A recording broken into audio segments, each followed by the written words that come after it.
বললাম কি দেখো এখন হয়তো আমি একা আছি, ভবিষ্যতে আমাদের একটা বেবি আসবে, তখন তার তো ভবিষ্যৎ আছে। তোমার জীবন নিয়ে তুমি না ভাবতে পারো, কিন্তু আমার তো লাইফে অনেক কিছু করার বাকি। আমি ছোটবেলা থেকেই বলতেছি। আপনার জন্ম জেলা কোথায়? আপনি কোথায় জন্ম? আমার জন্ম জেলা পটুয়াখালীতে। পটুয়াখালীতে। আচ্ছা। আর আমি বড় হয়েছি পটুয়াখালীতে। পটুয়াখালীতে। আর আমার বাবার কাছে তেমন একটা আমার থাকা হয় না, আমি বড় হয়েছি আমার নানা বাড়িতে। আচ্ছা। সেখান থেকে আমি যখন আমার বয়স 2.5 বছর, তখন মানে আমার আব্বু ছিল কিরকম অলস টাইপের, কাজ খুবই কম করতো। কি করতো আপনার বাবা? আমার আব্বু এমনি আমাদের গ্রামের বাড়িতে জমি আসে, জমি চাষবাস করতো, কিন্তু সেগুলো করতো না সে। কয় ভাই বোন ছিলেন আপনারা? আমি একাই, আমার কোনো ভাই বোন নেই। আচ্ছা আচ্ছা, ওকে। তারপর সেখান থেকে আমার আম্মুর যখন বিয়ে, আমার আম্মু আমার মতন অনেক কষ্ট করছে জীবনে। আমার বয়স যখন 2.5 বছর, তখন আমার নানা নানির কাছে আমাকে রেখে আমার আম্মু ঢাকায় আসে চাকরি করার উদ্দেশ্য। আর এতটুকু বড় আমি হয়েছি আমার মায়ের সাপোর্টে। তারপরে আমার নানা বাড়ি থেকে বড় হওয়ার পরে ওখানে লেখাপড়া করতেছি। তখন যখন আমি ক্লাস 5-এ পরীক্ষা দিছি, তখন আমার আম্মু দেশে চলে আসে। আসার পরে আর আমার আব্বু তো কোনো কাজ করতো না, আমার আম্মুই চাকরি বাকরি করতো, আমার লেখাপড়ার খরচ চালাইতো, সংসারের খরচ চালাইতো। তো এভাবে আর কতদিন, একটা মহিলা মানুষ কতদিন পারে এটা সংসার সামলানোর দায়িত্ব? তো সে সারা জীবনের জন্য নিতে পারে না। তো সেখান থেকে আমার আম্মুর একটা অসুখ হইলো, সেটা হচ্ছে আপনার লিভারের টিউমার হলো। আচ্ছা। হওয়ার পরে ওখান থেকে আমার আম্মুকে ডাক্তার বললো যে আপনার রেস্টের প্রয়োজন, এখন থেকে আর চাকরি করা যাবে না, সম্পূর্ণ রেস্টে থাকা দরকার।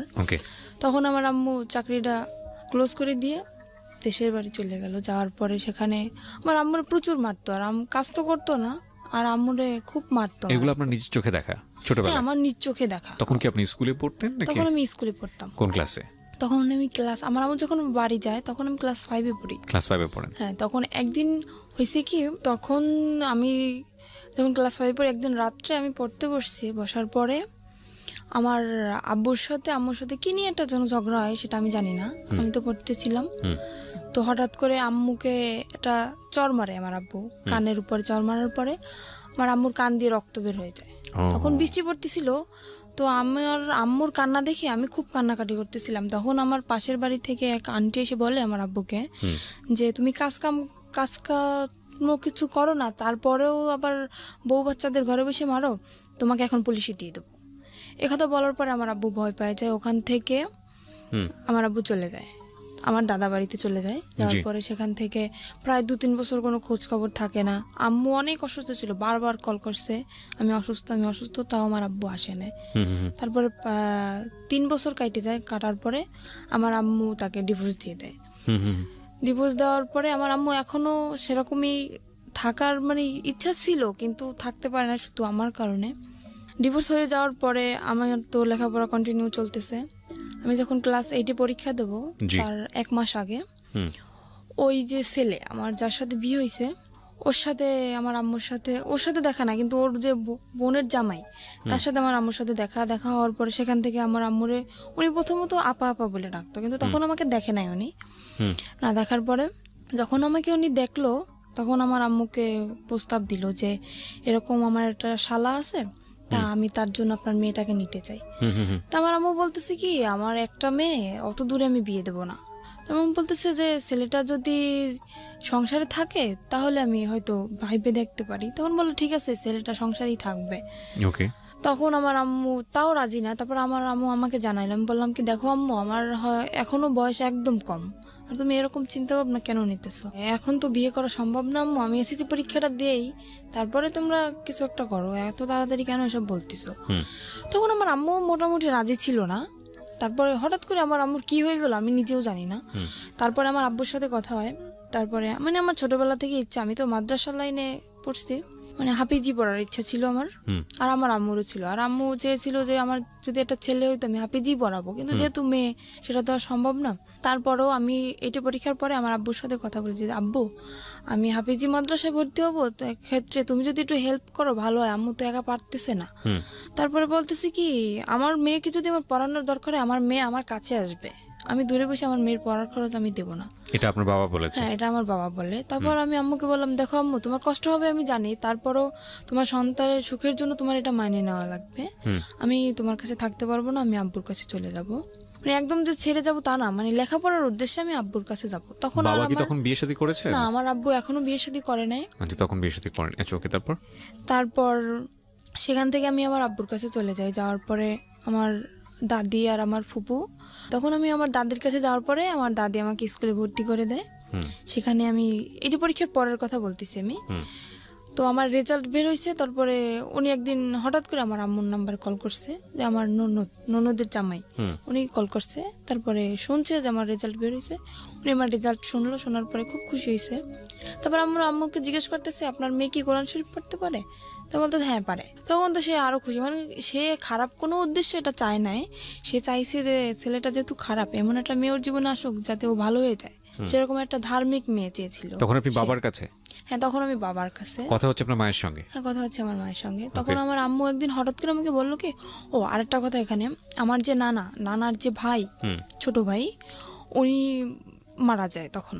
আচ্ছা, শুক্রবার দিন উনি মারা যায়। আর তখন আমার স্কুলও বন্ধ, আমি মাদ্রাসা থেকে যাই স্কুলে লাইনে ভর্তি হই, যেহেতু মাদ্রাসায় পড়া হবে না, স্কুলে ভর্তি। সেদিন আমার স্কুল অফ। তো আমার আম্মুকে কল দিয়ে বলতেছি কি, এরকম এরকম যে তোমার নানা তো মারা গেছে, তাই তোমার আসা লাগবে। আমি আসলাম, আসার পরে ওই ছেলেটাও তখন সেখানে, উনি ওর ভাইয়ের কাছে আসছে। সেখানে ওর ছেলেটাও আমাকে দেখে। দেখার পরে ওদের মোটামুটি পছন্দ হয় না কি না আমি জানি না, আমার মার সাথে কন্টিনিউ ওদের কথা হয় প্রত্যেক দিন, কিন্তু আমি তো সেটা জানি না। তারপরে সেখান থেকে আম্মুর সাথে কথা দীর্ঘদিন যাবৎ চলে, প্রায় 2 মাসের মতো কথা চলে। হঠাৎ করে আম্মু আমাকে বলে কি, বৃহস্পতিবার দিন, শুক্রবার তো স্কুল বন্ধ, আম্মু বলতেছে কি, আম্মু তুমি আসো, কালকে বিকেল আবার চলে যাও, পাশাপাশি 1 ঘন্টা লাগে যাইতে আমার বাবা বাড়ি থেকে নানা বাড়ি। আমি বলতে আচ্ছা ঠিক আছে, আমি আসতেছি। সেখান থেকে আমি কি আসলাম, আসার পরে ওই ছেলেটা রাত্রবেলা আমাদের মানে ওর 2টো ফ্রেন্ড নিয়ে আমাকে দেখতে আসলো, রাত্র প্রায় 8টার দিকে এসে দেখে গেল, খাওয়া দাওয়া করলো। তারপরে আমি আম্মুকে জিজ্ঞেস করতেছি, আম্মু এটা কে? আমি বলতেছি তোমার জন্য সম্বন্ধ ঠিক করছে, সে ছেলে তোমাকে দেখতে আসছে। আমি তো পুরো রিয়াকশন নিছি, কি অবস্থা, তোমাকে আমি বললাম না যে আমি বিয়ে করবো না, তো দাঁড়াতে, তারপর তুমি বিয়ে ঠিক করছো? আমার কি বিয়ের বয়স হয়েছে? তখনও ক্লাস 8 আপনি? হ্যাঁ, তখন আমি না, তখন তো ক্লাস 9-এ ভর্তি হয়েছেন। হ্যাঁ, সবেমাত্র ক্লাস শুরু। আমরা যেটা জানি যে জানুয়ারি মাস থেকে প্রায় মার্চ মাস পর্যন্ত সেরকম একটা ক্লাস কিন্তু হয় না। তারপরে সেজন্য আমি ছুটি কাটাতে আসছিলাম। তা আম্মুকে আমি বলার পরে আম্মু বলতেছে কি, আচ্ছা ঠিক আছে, তুমি যদি রাজি না হও তোমাকে আমি জোর করবো না। ঠিক আছে, আমি চলে গেলাম আব্বুর কাছে, আবার লেখাপড়া শুরু করলাম। তারপরে হঠাৎ করে আমার নানি বলতেছে কি যে, আমি তো অসুস্থ, আমার মনের একটা আশা তুই পূর্ণ করবি। আমি বলতেছি বলো। যেহেতু সে আমাকে মানুষ করছে, তার কোনো কথা তো আমি ফেলতে পারি না। বলতেছি যে বলো। তা বলতেছে যে আমি যদি মারা যাই, আমার শখ যে তোকে আমি ছোটবেলা থেকে মানুষ করছি, আমার শখ যে তোর বিয়ে দেখে আমি যাব, যদি মারাও যাই তোর বিয়েটা দেখে তারপরে আমি মারা যাবো। তো আমি বলতেছি কি, রানী দেখো, আমার যে বড় বোন, আমার যে আমি এখন যে বোনের কাছে থাকি, ওর এখনো বিয়ে হয় নাই। তারপরে আমার যে বড় ভাইরা, ওরাও এখনো বিয়ে করে নাই। আমার ফ্যামিলির ভিতর থেকে বলতেছে কারোর বিয়ে না, তুমি হঠাৎ করে আমার বিয়েটা কেন তোমার দেখতে ইচ্ছে হলো? তা বলতেছে আমি বুড়ো মানুষ, আমি এটা বলতেছি আমার মনের ইচ্ছাটা তুই পূরণ করবি না? আমি তো একদমই রাজি না, কারণ আমার ইচ্ছে তার ভাবনা ছিল অন্যরকম, যে আমি আমার আম্মু যত কষ্ট করেই হোক, যদি আমার এসএসসি পরীক্ষাটা দেওয়া হয়ে যায়, তারপরে আমি যে কোনো একটা ছোটোখাটো জব করব, নিজের পড়ার খরচ যাতে নিজে চালাইতে পারি, সেরকম একটা ইচ্ছা ছিল আমার। তো সেখান থেকে নানি তো আমাকে খুব জোরাজোরি করতেছে। এবার আমি বললাম কি, আমার পক্ষে বিয়ে করা সম্ভব না। আমি রাগ করে চলে যাচ্ছি আমার বাপের বাড়ি। সেখান থেকে আমার রাস্তা থেকে আমার জোর করে নিয়ে আসা হয়, তারপরের দিন আমার বিয়ে। আমি জানি না সেখান থেকে। এখানে আপনার বাবার কোনো ভূমিকা ছিল না? না, এখানে আমার বাবার কোনো ভূমিকা ছিল না, আর আমার বাবাকে জানানোও হয়নি। জোর করে নিয়ে আসার পরে তারপরের দিনে ছেলেটা, আমার ফোনে ছেলেটার সাথে কথা হয়।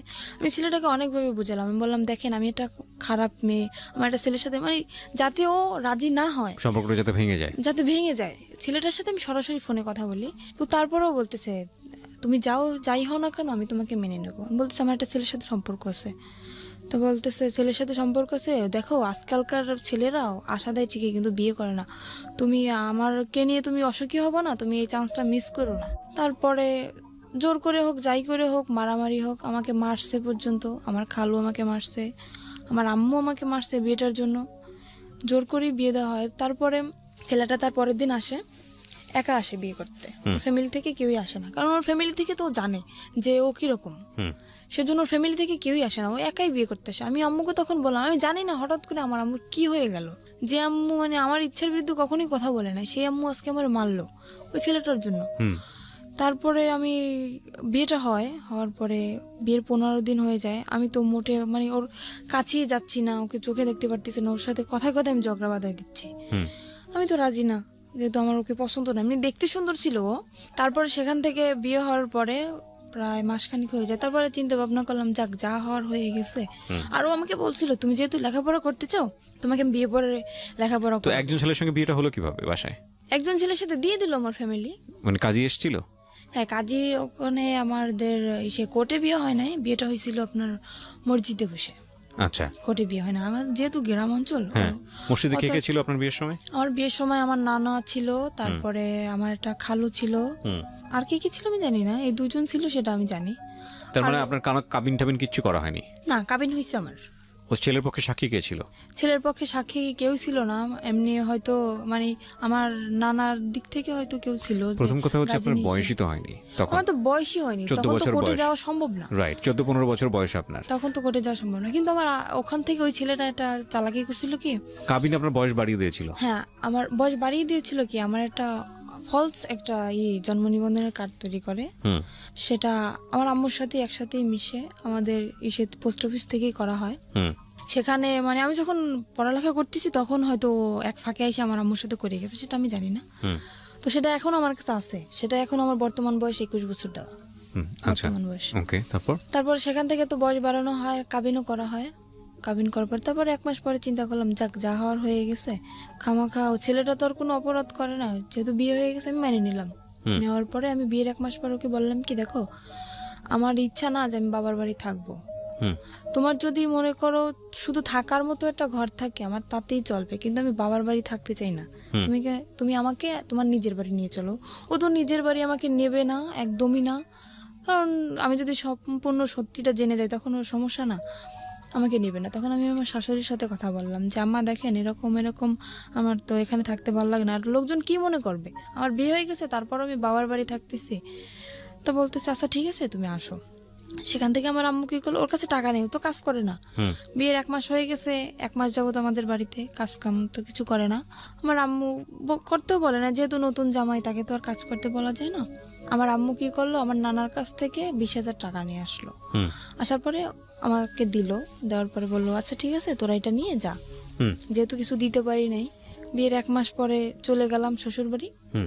যাওয়ার পরে কিসি বাড়ি আমি যাওয়ার পরে তখনই আমার মনে একটু সন্দেহ হয়েছে, আমাকে একদমই বাইরে বেরোতে দিত না। শ্বশুর বাড়িতে গিয়ে আপনি কি পেলেন, মানে শ্বশুর শাশুড়ি কাউকে পেলেন? না, আমার শ্বশুর নেই, আমার শ্বশুর মারা গেছে আজকে 26 বছর। আচ্ছা, তো শাশুড়িকে পেলেন তো নিশ্চয়ই? হ্যাঁ, শাশুড়ি আছে আর আমার একটা ননদ আছে। তারপর ননদটা বিয়ে দেওয়া, তো আমার শাশুড়ি একাই থাকে বাড়িতে। সেখানে যাওয়ার পরে আমাকে একদম বাইরে বেরোতে দিচ্ছে না, আর আমি যে গোসল করব সে গোসলের পানিটা পর্যন্ত আমার ঘরে আইনে দিচ্ছে আমার শাশুড়ি। আমি তো মহা খুশি যে এরকম একটা শাশুড়ি পাইছি আমি, যে আমার গোসলের পানিটা পর্যন্ত আমার ঘরে এনে দিতেছে, আমার বাইরে যাইতে দেয় না। দেখ আমি ভাবছি হয়তো আমি 5 ওয়াক্ত নামাজ পড়ি, হয়তো সেই কারণে আমার শাশুড়ি চায় না যে পরপুরুষ আমাকে দেখো, এর জন্য পানিটা এনে দেয়, কিন্তু তাদের মনের ভিতর তো অন্য কিছু। সেটা আমরা সামনের দিকে যাই। তারপরে সেখান থেকে 3 মাস পার হয়ে যায়, যাওয়ার পর আমার একটা চাচা শ্বশুর ছিল, সে সবার ছোট ছিল, সে আমাকে খুব আদর করতো। মানে নিজের বাবার কাছ থেকে আমি যতটুকু আদর না পাইছি তার কাছ থেকে ততটুকু আদর মনে হয় আমি পাইছি। কিন্তু বিয়ের 6 মাস পরে উনি মারা যায়। আমার সেই চাচা শ্বশুর মারা যাওয়ার পরে সেখান থেকেই আমার সংসারে আগুন লেগে গেল, কারণ আমার ওই চাচারে খুব ভয় পাইতো আমার হাজবেন্ড, যার কারণে মানে কোনো কিছু করতে গেলে ভাবতো, অন্তত 50 বার ভাবতো। তো উনি মারা যাওয়ার পরে, উনি যেদিন মারা গেছে সেদিন রাত্রেও আমি তো জানি না, আমাকে বলতেছে কি দেখো আমার বাড়ির যত দায়িত্ব আমার চাচার উপরে ছিল, যেহেতু সে মারা গেছে এখন কিন্তু সব দায়িত্বটা আমার, তো আমার যদি রাত্রে ফিরতে দাঁড়িয়ে তুমি কখনো আমাকে জিজ্ঞেস করবে না যে তুমি কোথায় গেছিলা। এটা মানে আপনার হাজবেন্ড আপনাকে বলেছিল? আমাকে বলে, আর আমি এতটুকু বিশ্বাস ওকে আমি করতাম, আমি যদি চোখের সামনে দেখতাম যে ওটা কিছু করতেছে, তারপরেও যদি বলতো যে আমি এটা করি নাই, তাও আমি বিশ্বাস করে নিতাম। আমি এতটা বিশ্বাস ওকে আমি করতাম। সেখান থেকে ও যেদিন ওর চাচা মারা যায় ওদিন ও সারা রাত্র বাড়ি ফিরলো না।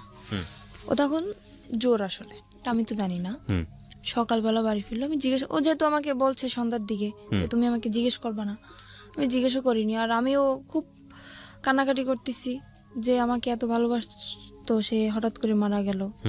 তা আমি আর ওকে জিজ্ঞেস করিনি। পরপর 3-4 দিন এরকম ও বাড়ি আসতেছে না। তারপর আমি ওকে জিজ্ঞেস করলাম, কি এমন কাজ তোমার সারা রাত্র? আমার চাচা শ্বশুর তো এরকম সারা রাত্র বাড়ি পাহারা দিত না, তুমি তো রাত্র পর্যন্ত কি করো? আমাকে বললো, মেয়ে মানুষের মতো থাকো, তোমার এত শক্তি দরকার আছে? বললাম আচ্ছা ঠিক আছে। সে কাজ করতেছে না, কিছু না, সারা রাত্র ওরকম জুয়ো খেলে দিনের বেলা এসে ঘুমাইতেছে। এভাবে কি সংসার চলে? আমি বললাম কি, দেখো এখন হয়তো আমি একা আছি, ভবিষ্যতে আমাদের একটা বেবি আসবে, তখন তার তো ভবিষ্যৎ আছে। তোমার জীবন নিয়ে তুমি না ভাবতে পারো, কিন্তু আমার তো লাইফে অনেক কিছু করার বাকি। তুমি আগে বলছো যে লেখাপড়া করাবা, সেটাও করালে না।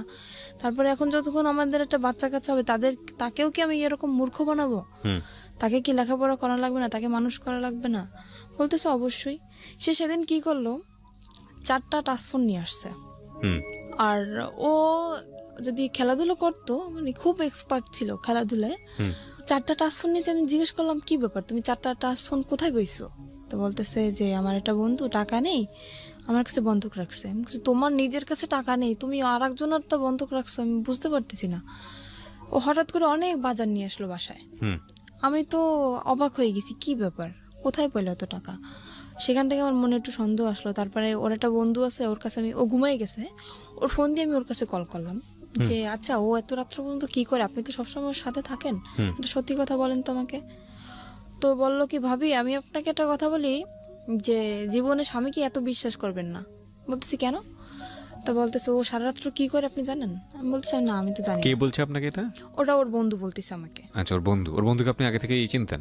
হ্যাঁ, ওর বন্ধু অনেকবার আসছেও আমাদের বাড়িতে। ওকে, সো ওর বন্ধুই আপনাকে কথাগুলো বলছে? হ্যাঁ, বন্ধু আমাকে কথাগুলো বলতেছে যে ভাবি আমি যে কথাগুলো আপনাকে বলতেছি এটা ওকে বলবেন না, তাহলে কিন্তু ও আমার সাথে ঝগড়া লাগাই দেবে। বললাম যে ঠিক আছে, আমি বলবো না, আপনি বলেন। তা বলতেছে ও এরকম সারা রাত্র জুয়ো খেলে বেড়ায় আর মারামারি করে এর সাথে ওর সাথে। আমি তো আপনাকে বলি না, কারণ আপনি যেহেতু নতুন নতুন বিয়ে হয়েছে আপনাদের, বললে হয়তো সংসারে সমস্যা হইতে পারে, এর জন্য আমি বলি না। তারপরে একদিন রাত্র এরকম সারা রাত্র আমি কি অসুস্থ, আমার প্রচন্ড মাথা ব্যথা আর জ্বর। আমি ওকে বললাম কি, আমাকে কিছু ওষুধ এনে দিয়ে যাও, আমার খুব ক্লান্ত লাগতেছে শরীরটা। ও যে গেল আর আসলো না। তো সেখান থেকে সারা রাত্র অসুস্থ। আর ও কি করতো, যখন বাইরে বের হইতো, বাইরে থেকে রুম তালা মেরে রেখে যেত। আমি যখন প্রথম দিন জানার পরে, আমি যখন ওর সাথে ঝগড়া লাগানোর পরে ও আমাকে আমার যে গায়ের ওড়না ছিল ওটা খুলে আমার হাত বাঁধে, আমার পাও বাঁধে, বাঁধার পরে আমার মুখটাও বাঁধে, বেঁধে বাইরে থেকে ঘরের দরজাটা বন্ধ করে দিয়ে যায়। তো পরপর 2-3 দিন আমার একটা দেবর আছে, ও আমাকে এসে, অনেক ছোট, আমাকে 2-3 দিন ডাকছে, কিন্তু দরজা তো বন্ধ আর আমার মুখও তো বন্ধ। আমি কিভাবে ডাক দেবো ওদেরকে? আর আমি কাউকে বলিও নাই, এই কথাটা আমি কাউকে বলিও নাই, বললে তো মানে ওর মার শুরু হয়ে যাবে, এর জন্য আমি বলি নাই। তারপরে 2-3 দিন ওরকম ডাকছে। একদিন আপনাকে বেঁধে যেত, আসতো কখন? আসতো সকালে। তো আপনি এই সময়টা কি করতেন? ওরকম অবস্থা আমি ঘুমিয়ে যেতাম, আমি কান্না করতে করতে ওরকম অবস্থায় আমি ঘুম পড়ে যেতাম। আর সকালবেলা এসেও খুলে দিত। সকালবেলা আসে যখন খুলতো তখন আপনি কিছু বলতেন না? কি বলবো, বলে তো মারতো, হয়তো কিছু বলতাম না। আপনার মাকেও বলতেন না? কাউকে না। আর আমার এমনও কোনো দিন গেছে যে দীর্ঘ 1 সপ্তাহ আমি না খেয়ে থাকছি, তাও আমি আম্মুকে কখনো বলি নাই। আচ্ছা, আমরা একটু ধারাবাহিকভাবে সামনে দিকে যাই। তারপরে কি হলো? তারপরে সেখান থেকে হাত পায়ের ভাবে বেঁধে রেখে যেত। একবার আমার দেবর জিজ্ঞেস করতেছে যে ভাবি তোমাকে রাত্রে যখন আমি ডাকি, মানে ওরা প্রায় যদি কিছু রান্না করতো আমাকে দিয়ে যেত, তোমাকে ডাকি তুমি সাড়া দাও না কেন? আমি বলি কি আমি ঘুমিয়ে গেছি। তারপর ও একদিন টের পাইছে আমি কান্নাকাটি করতেছি, আর সেদিন আমাকে ও করে না, ওইভাবে বেঁধে রেখে যায় না, এমনি মারছিল। মারার পর বাড়ি থেকে তালা মারা ঠেকেছিল। তারপরে আমার দেবরের কাছে একটা চাবি ছিল, ওর এই চাবিটা আবার আমাদের তালা খুলতো। তালাটা খোলার পরে ও আমাকে নিয়ে ওর আব্বুর কাছে যায়। তখন ওর আব্বু মারা যায় নাই, ওর আব্বুর কাছে যায়। যাওয়ার পরে এই করছে, বললো কি যে কি ব্যাপার, আজকে শুনলাম ঘরে অনেক ডাকাডাকি কান্নাকাটি, কি হয়েছে তোমার? আমি বললাম কি এরকম আপনার ছেলে এরকম করতেছে। বলার পরে সে আমাকে বললো কি, মানে আমি কিন্তু আর একটা চাচার কথা বলতেছি এখানে, আমার যে বড় চাচা ওনার কথা বলতেছি। সে বলতেছে, তার কাছে বলার পরে সে বলতেছে যে এরকম করতেছে, তা তুমি আমাকে জানাওনি কেন? বলতেছে এমনিতেই জানাইনি, চাই না, আমি নিজেই শাসন করতে চাই ওকে, দেখি কি হয়, তারপরে যদি না শুনে তখন আপনাদেরকে আমি জানাবো। সেরকম চিন্তা নিয়েছিলাম আমি। তারপরের দিন আমার চাচা, ওর যে চাচা, আমি ওকে চাচা বলে ডাকতাম, ওকে ডেকে নিয়ে জিজ্ঞেস করে কিরে তুই এরকম করতেছিস কেন? ওখান থেকে ওকে পেয়ে গেছে। কেন আমি বললাম, আমি তো নিজের ইচ্ছায় বলি নাই, সে আমাকে ডেকে নিয়ে গেছে, তারপরে আমি বলছি। না, ওর চাচা তো মারা গিয়েছে, আপনি একটু আগে যেটা বললেন। না, ওর বড় চাচার কথা বলতেছি আমি, ওটা তো ওর ছোট চাচা ছিল। ওকে। সেখানে ওকে কেন আমি বললাম, আমার সেই চাচা শ্বশুরকে কেন আমি বললাম, ও সেখান থেকে তারপর আমার চাচা শ্বশুর বলল যে এখন ওকে ঘরে নিয়ে যাবে, ওর গায়ে যদি নেক্সট টাইম কখনো একটা ফুলের টোকাও পড়ে তাহলে তোকে বাড়ি থেকে বের করে দেবো। আমার চাচা শ্বশুর এটা বললো। সে ডাইরেক্ট তার সামনে বলে আসতেছে ওকে আমি এখন মারবো, যদি কিছু করতে পারেন করেন। আমাকে এই বলে হাত ধরে টেনে রুমের ভিতরে নিয়ে যেয়ে আমাকে আবারও মারে। কেন আমি বললাম। তারপরে সেখান থেকে আমার চাচা শ্বশুর বলল বাড়ি বসে এরকম করবা, পরের মেয়ে যদি কিছু একটা হয়ে যায় তখন আমরা মামলা খাবো, এটা হবে না, বাড়ি থেকে বের হয়ে যাও, দুজনেই বের হয়ে যাও। ঠিক আছে, বের হয়ে চলে আসলাম। আর আমারও ইচ্ছা ছিল যে মানে বাড়ি থেকে আমি বেরোয় চলে আসবো, যেহেতু যদি বন্ধু বান্ধবের সাথে থাকে তাহলে আরো বেশি খারাপ হয়ে যাবে, এখানে থাকলে আমি ওকে ভালো বানাতে পারবো না। আমি চলে আসি, আমার বাবার বাড়ি চলে আসি। আসার পরে আমার আম্মু সব ওই নিজের মুখেই বলছে সবকিছু, যে এরকম এরকম হয়েছে। বাড়ি থেকে বের হয়ে কোথায় আসেন? আমার বাবার বাড়ি আসছে। বাবার বাড়িতে? হ্যাঁ। সেখান থেকে যখন আমার আম্মু সবকিছু জানতে পারে এরকম এরকম, তখন আমার আম্মু বলতেছে এরকম একটা কাজ করলাম, আমার একটা মাত্র মেয়ে, আমি কি করলাম এটা।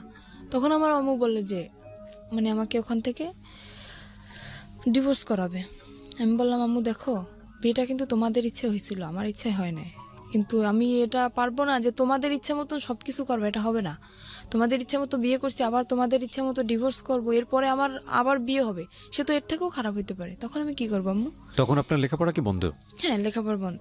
ওকে। তারপরে সেখান থেকে আমার আম্মু তো আমাকে ওখানে দেবেই না, একদম ডিভোর্স করাই দেবে। ওকে বলতেছে তুমি চলে যাও। ও চলে আসে, আসার পরে সেখান থেকে ওকে বলার পরে ও চলে আসে। না, আমি তো খুব কানাকাটি করতেছি, যেহেতু আমার অল্প বয়সে বিয়ে হয়েছে, তারপর আমার প্রথম স্বামী। এমনিতেই তো আমার তখন আবেগী বয়স, তখন তো মনে করেন একটা ছেলে যদি পাশে থাকে তখন আবেগে এমনিতেই ভালোবাসা এসে যায় তার প্রতি। তো আমি মানে খুব লাভ করতাম ওকে আমি। তারপরে আমি খুব কান্নাকাটি করতেছি, খাচ্ছি না, কিছু না। আমার আম্মু বলতে দেখ এরকম যদি করিস তাহলে তো তোর নিজের শরীর তো থাকবে না, তুই তো মারা যাবি, এরকম কেন করতেছিস। আমি বলতেছি আম্মু তুমি যদি সত্যি আমাকে চাও বাঁচাইতে তাহলে আমাকে ওর কাছে দিয়ে আসো। বলতেছি এটা আমি কখনোই পারবো না, আমি একবার তোমার জীবন নষ্ট করছি, কিন্তু দ্বিতীয়বার আবার আমি তোমার জীবনটা নষ্ট করতে পারবো না। সেখান থেকে আমি কি করলাম, আমার আম্মুর ইসের জন্য, ডাক্তার দেখানোর জন্য আমার আম্মু কিছু টাকা নিয়ে আসে আমার নানার কাছ থেকে। আমি সেই টাকাটা মানে নর্মালি যেটা বলি চুরি বলতে পারি, চুরি করে আমি আমার কাছে নিয়ে আসি। আসার পরে রাত্র 8টার সময় আমি বাসা থেকে বের হয়ে যাই, বের হয়ে আমি পালাই ওর কাছে চলে আসি। ও কোথায় ছিল তখন? ও তখন ঢাকায় ছিল। ঢাকায় ও কি করছিল? ও ঢাকায় কিছু করতেছিল না, ঢাকায় ওটা মামা আছে। মানে ও চাচ্ছিল আপনি পালিয়ে চলে আসেন ওখান থেকে? হ্যাঁ, ও চাচ্ছিল সেটাই। আর ওর সাথে আমার কথা হইতো, রেগুলারলি কথা হইতো। যখন সবাই ঘুমিয়ে যেত তখন আমি রাত্রেবেলা ওকে ফোন করতাম, ওর সাথে আমার কথা হইতো। তো ওর সাথে আপনার বয়সের ডিফারেন্স কত ছিল? ওর সাথে আমার সাথে যখন ওর বিয়ে হয়েছিল তখন ওর বয়স ছিল 21 বছর। ও তো পিচ্ছি, ও তো কিছু বোঝে না। আর ওর যখন প্রথম ম্যারেজ হয় তখন ওর বয়স ছিল আপনার 17 বছর। মানে ও এর আগেও বিয়ে করেছে? হ্যাঁ, আর আমি বললাম না এর আগেও বিয়ে করছিল। এগুলো আপনি আরো পরে যে জানতে পেরেছেন? পরে যে না, ওটা আমি বিয়ের ওই যে 6 মাস পরেই আমি জানতে পারছি। এটা আপনার ফ্যামিলি জানে যখন আপনাকে আলাদা করে রেখেছে? না, তখনও জানেন আপনার? তখন আমি বলি না, আমি বললে তো জানতো। ও আচ্ছা, বলেন নাই, আপনি লুকিয়ে গেছেন? আমি লুকিয়ে গেছি। দ্য থিং ইজ দ্যাট ওর মনের মধ্যে একটা ইমোশন জেগেছে, যেটা ও একটু আগে বলছিল যে আমার জীবনের প্রথম কারোর প্রতি ভালো লাগা। তো সামহাও ও চেয়েছে নিজের জায়গাটা থেকে যে এই ভালো লাগা, যেহেতু ওকে ভালোবেসে ফেলেছি, সুতরাং ওকে যে কোনোভাবেই হোক নিজের জায়গাটায় আপন করে রাখা, সেভ করা অন্য জায়গাটা থেকে। না, ও কখনোই, ওর মনের ভিতরে কখনোই আমার জন্য ভালোবাসা ছিল না, শুধু সেটা তো আমি অভিনয় ছিল। সেটা তো ওর আচরণ থেকে বুঝতে পারছি। আমরা ভবিষ্যতে কি হয়েছে সেটা ধারাবাহিকভাবে সামনে তখন দেখে যাই। ও আমার সাথে এরকম চলছে যে আমি বুঝছি যে এরকম একটা ছেলে আমার লাইফে আমি পাবো না, যে এতটা ভালোবাসে আমাকে। আচ্ছা। আমি শুধুমাত্র ওর এইসব যে অপকর্ম এইসব দিকটা আমি কখনোই ভাবি নাই। আমি ভাবছি শুধু ওর ভালোবাসাটা, আর কিছুই না। আমি ঢাকা চলে আসলাম। আসার পরে ওর একটা মামা আছে ওখানে, উনি একটা চাকরি ঠিক করে আমার জন্য আর ওর জন্য। কিন্তু আমার বয়স অল্প, সেখানে আমাকে চাকরিতে অ্যাকসেপ্ট করে না। ও একটা চাকরি করার পরে আমিও কিছুদিন পরে একটা চাকরি নিই। তারপর ও 1 মাস চাকরি করার পরে ও চাকরি করা বন্ধ করে দিল বাসায়। তারপর আমি তো চাকরি নিলাম। ও যে 1 মাসের বেতনটা পাইছে, পাওয়ার পরে সে টাকাটা নিয়ে ও বাড়ি চলে গেছে, আমাকে ওখানে একা রেখে। কোথায় ছিলেন আপনি তখন ঢাকাতে? আমি তখন ঢাকা নারায়ণগঞ্জে ছিলাম। নারায়ণগঞ্জে ছিলেন? নারায়ণগঞ্জে আপনাকে নিয়ে বাসা ভাড়া নিয়েছিল সে? হ্যাঁ, বাসা ভাড়া নিয়েছিল। আর আমি যেহেতু জীবন গল্প বলতেছি, সব কিছুই বলি। তখন আমি একটা গার্মেন্টসে চাকরি করি। জি। সেখানে গার্মেন্টসে আমি প্রথম মাসের বেতন তখনও পাইনি, আমার চাকরির বয়স কেবল 15 দিন। সেখান থেকে ও তো 1 মাস হয়ে গেছে চাকরির বয়স, আর বাসা ভাড়াও তো দেওয়া হয় নাই, আর টুকিটাকি কিছু ধারও হয়েছে, প্রায় 10,000 টাকার মতো ধার। ও বেতনটা পায়ে বাড়ি চলে গেছে না বলে, ফোনটাও অফ, আর আমার ফোনটাও নিয়ে গেছে। এবার আমি কি করব, সেখানে বেতন পাই নাই, ও বেতন পেয়ে চলে গেছে, বাসা ভাড়া 1 মাসের, টুকিটাকি দেনা, ইচ্ছা ছিল দুজনেই বেতন পাবো, বেতন পেয়ে সব দেনা ধারগুলো শোধ করে দেবো। এখন আমার তো আমি কি করব ভাবতে পারতেছি না। তখন আমি আম্মুর কাছে কল করলাম যে আম্মু, তোমার জামাই অনেক অসুস্থ, টাকা নেই, তুমি কিছু টাকা পাঠাও। আম্মুর কাছ থেকে 10,000 টাকা নিলাম, আর না মানে আম্মু নিজেই আসলো ঢাকায়, আসে দেখতেছে যে নেই। তখন আম্মু বললো কি যে তুই এত মিথ্যা কথা কেন বলতেছিস আমার সাথে? আমি কোনোদিন মিথ্যা কথা বলি নাই, সেই মানুষ আমি ওর জন্য অনেক মিথ্যা বলছি আমার ফ্যামিলিতে অনেক। আম্মু এসে দেখার পরে বলতেছে কি, তুই এরকম একটা মিথ্যা কথা আমার সাথে বলতে পারলি যে ও করলো এটা আর তুই বললি আরেকটা। তখন আমার আম্মু ওখান থেকে সবার ধার শোধ করে আমাকে ওখান থেকে নিয়ে আসে। নিয়ে আসার পরে বাড়ি আমাকে আটকায় দেয়, একদম ফুল আটকায় দেয়। আমার পাশে মনে করেন বডিগার্ড হিসেবে প্রত্যেক সময় 3-4 জন লোক আসে, কেউ না কেউ আসে আমার পাশে, আমাকে বডিগার্ড হিসেবে পাহারা দিচ্ছে তারা। তখন আমি কিভাবে যাব? আমার তো কি কষ্ট হচ্ছে সেটা তো আমি বুঝতেছি, যে আমার বুকের ভিতরটা কিরকম ফিল হচ্ছে। তো সেখান থেকে আমাকে আটকানো তো হইলই, প্লাস আমাকে জোর করে ডিভোর্স করানো হবে। কাজী আমার বাসায় চলে আসছে। ওকে। আমি বললাম কি, আপনি কি মামলা খাইতে চান? আমি কাজীকে বললাম, আপনি কি মামলা খাইতে চান? বলতেছে কেন? বলছে আমি ডিভোর্স করবো না, আপনি জোর করে ডিভোর্স করেছেন, আমি কিন্তু আপনার নামে মামলা করে দেবো। তো কাজী ভয় পেয়ে গেছে, কাজী বলতেছে আমি ডিভোর্স করতে পারবো না। কাজী চলে গেল। যাওয়ার পর সেখান থেকে আমি আবারও পালায় চলে গেলাম। আমি পালালাম কখন? তখন ফজরের আজান দিছে। ফজরের আজানের সময় আমি বাসা থেকে বের হয়ে গেছি। আমি নামাজ পড়ার দিয়ে আমি উজু করতে বের হয়েছি, সেখান থেকে আমি বের হয়ে গেছি। বের হয়ে আমার শহরে যাইতে আপনার প্রায় 1 ঘন্টা সময় লাগে, গ্রামের দিকে তো বাড়ি। সেখান থেকে আমি গাড়ি থেকে নেমে ওকে কল করলাম যে আমার কাছে টাকা নেই, তুমি টাকা পাঠাও, আমি আসবো। তো বলতেছে আমার পক্ষে টাকা পাঠানো সম্ভব না। আমি কি করলাম, আমার বিয়ের সময় যে নাকফুল দেওয়া হয়েছিল আমাকে, নাকের ফুল, ওটা আমি বিক্রি করে দিলাম শহরে গিয়ে। বিক্রি করে সেখান থেকে আমার 700 টাকা আসলো। আমি সেই টাকাটা দিয়ে ওর বাড়ি চলে গেলাম। যাওয়ার পরে সে তো আমাকে মাইনে নিচ্ছে না। কেন তুমি আমার মাইনে নেবে না? বিয়ের 1 বছর পরের কথা বলতেছি আমি। সে আমাকে মানবে না। তুই কি অন্যায় করছি আমি, তুমি কেন আমাকে মানবা না? আমি কি অন্য কারোর সাথে রিলেশন করছি বা কারোর সাথে ভেগে গেছি, তারপরে 6 মাস পরে তোমার সাথে আছি, কেন তুমি আমাকে এরকম করতেছো আমার সাথে? সে বলতেছে ঠিক আছে, একটা শর্তে আমি তোমাকে রাখতে পারি, আমি কোনো কাজ করতে পারবো না, তুমি আমাকে চাকরি করে খাওয়াবা। ঠিক আছে। তো সেখান থেকে আমি যশোরে চলে গেলাম। সেখানে আমার একটা ফুফু শাশুড়ি আছে। যশোরে কি ওকে সাথে নিয়ে গেলেন? হ্যাঁ, ও আমাকে নিয়ে গেছে আমার ফুফু শাশুড়ির কাছে। ওকে। আর ওনার মেয়ের নিজস্ব পার্লারের আছে, বিজনেস আছে। সেখানে আমাকে 3 মাস ট্রেনিং করানোর পরে আমি মোটামুটি কাজ সব কিছুই শিখি। শেখার পরে ওখানে আমার চাকরিও হয়ে যায়। তখন আমার বেতন ছিল 16,000 টাকা। আর আমি বেতনের যত টাকা পাইতাম, বেতন পাওয়ার সাথে নেই, মানে ও আমার সাথে থাকতো না, কিন্তু যেদিন আমি বেতন পাইতাম ওদিন চলে আসতো, সব টাকা নিয়ে যেত। হাত খরচের টাকা রেখে সব টাকা নিয়ে যেত। নিয়ে ও বলতো কি যে আমার মানে আমাদের বাড়ি তো এমনি ও বলতেছে যে আমার 2তলা বিল্ডিং করার ইচ্ছা, তো এই টাকাটা নিয়ে আমি ব্যাংকে রাখতেছি। আসলে কোনো কিছুই করতো না, ও টাকাগুলো শুধু ফাও নষ্ট করতো। আর মেয়েদের সাথে মনে করেন আসার পরে ও ফোন অফ করে রাখ, ফোনের উপরে ফোন আসতেই থাকতো মেয়েদের ফোন। তারপরে সেখান থেকে টাকা নিয়ে গেল। 2-3 মাস এরকম চাকরি করার পরে এরকম টাকা নিয়েই যাচ্ছে। আমি বলতেছি কি আমি বাড়ি যাব, তুমি কোথায় টাকা রাখতেছো আমি এটা দেখবো। সে আমাকে বাড়ি নেবে না। তখন একটা মেয়ের সাথে ওর রিলেশন চলতেছে। সেই মেয়েটাই মানে জানতো যে ওর বউ আছে, তারপরে আমার বাড়ি কোথায়, সবকিছুই জানতো। তারপরেও মেয়েটা ওর সাথে রিলেশন চলতেছে। আর সে মেয়েটারও আগে বিয়ে হয়েছিল, যেরকম ও ছিল সেরকম সেই মেয়েটা ছিল, দুজনই একরকম। ওর সাথে রিলেশন ছিল, তারপরে রিলেশন চলতেছে সেটা আমি জানি না। তারপরে একদিন ওই মেয়েটাকে নিয়ে আমি তো অফিসে, আমার ফুফু শ্বশুরের বাসায়ও আসে। আর আমার যে দুপুরের লাঞ্চ, আমার ওই যে বাসায় যে কাজের বুয়া, উনি নিয়ে যেত। আমি বাসায় আসতাম না দুপুরে, উনি নিয়ে যেত। তো দুপুরের সময় ও যখন আসে, আমাকে ওই কাজের বুয়া বলে কি যে আমি ওকে খালা বলে ডাকতাম। তো বলতেছে, উনি আমাকে একদম মেয়ের মতোই দেখতো।